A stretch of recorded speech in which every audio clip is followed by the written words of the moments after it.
బాపట్ల జిల్లా చీరాలలో అక్రమంగా తరలిస్తున్న గంజాయిని పోలీసులు గుర్తించారు. చీరాల రైల్వే స్టేషన్ లో ఈగల్ టీం రైల్వే పోలీసులు తనిఖీలు చేస్తున్న సమయంలో పూరి తిరుపతి ఎక్స్ప్రెస్ లో బ్యాగుల్లో ఉన్న 3 కేజీల గంజాయిని పోలీసులు గుర్తించి స్వాధీనం చేసుకున్నారు. అయితే అప్పటికే నిందితులు పరారవడంతో పట్టుబడిన గంజాయిని సీజ్ చేసి చీరాల జీఆర్పీ పోలీస్ స్టేషన్ కు తరలించారు. గంజాయిని అక్రమంగా రవాణా చేసినా, అమ్మినా, కొన్నా కఠిన చర్యలు తీసుకుంటామని ఈగల్ టీం పోలీసులు తెలిపారు.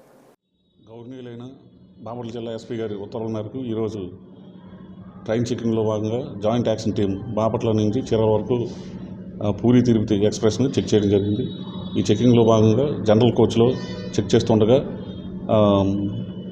2 నంబర్ కోచ్లో ఈ గుర్తు తెలియని వ్యక్తులు 3 కేజీల గాంజాని వదిలి వెళ్ళినట్టుగా గుర్తించాము. ఆ బ్యాగ్ను చెక్ చేస్తే దాంట్లో 3 కేజీల గాంజా దొరికింది.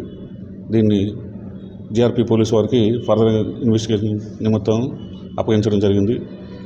బాపట్ల జిల్లా ఎస్పీ గారు ఈ గాంజాని మన జిల్లా నుంచి నిర్మూలించడం భాగంగా పకడ్బందీగా వెహికల్ చెకింగ్, వారంలో ఒక రోజు వెహికల్ చెకింగ్, అదేవిధంగా లాడ్జెస్ చెకింగ్స్, తర్వాత డ్రోన్ సర్వేలెన్స్, అదేవిధంగా టెక్నాలజీ ఉపయోగించి హాట్స్పాట్స్, గాంజా హాట్స్పాట్స్, అబాండెడ్ ప్లేసులని చెక్ చేస్తూ టెక్నాలజీ ఉపయోగించి ఈ నేరస్తుల యొక్క వివరాలను సర్వేలెన్స్ చేస్తున్నాం.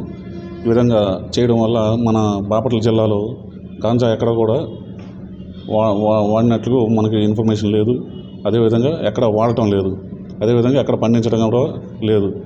ఈ విధంగా చేయడం వల్ల మన బాపట్ల జిల్లాలో గాంజా ఎక్కడ కూడా లేకుండా చేస్తున్నాం. ప్రజలు అందరూ కూడా ఈ గాంజా తాలూకా ఇన్ఫర్మేషన్ ఏదైనా ఉంటే డైల్ 112 కానీ 1972 నెంబర్ కానీ ఫోన్ చేసి తెలియజేస్తారని కోరుకుంటాను. అయితే ఈ గాంజాను రవాణా చేసిన, ఉపయోగించిన, అదేవిధంగా అమ్మిన ఏదైనా కూడా నేరం కాబట్టి ఎవరైనా ఈ గాంజాని ఈ విధంగా చేస్తే మాత్రం వాళ్ళపైన కఠిన చర్యలు తీసుకోబడతాయి. ఇప్పటికే 199 మంది పైన ఈ గాంజా రౌడీ షీట్స్ను ఓపెన్ చేయడం జరిగింది. అదేవిధంగా రీసెంట్గా 1 మంత్ బ్యాక్ ఒక గాంజా ముద్దాయి పైన పిట్ NDPS యాక్ట్ని అమలు చేసి ఆమెని జైలు పంపించడం జరిగింది. ఈ విధంగా ఎవరైనా గాంజాని కానీ తీసుకొచ్చి, వీళ్ళందరూ కూడా పాత నేరస్తులు, వీళ్ళు ఈ విధంగా ఎవరైనా ఇప్పుడు ఏమైనా స్టార్ట్ చేసినా లేదంటే అమ్మిన ఇన్ఫర్మేషన్ ఉంటే మాత్రం వాళ్ళపైన కఠినంగా చర్యలు తీసుకోబడతాయి.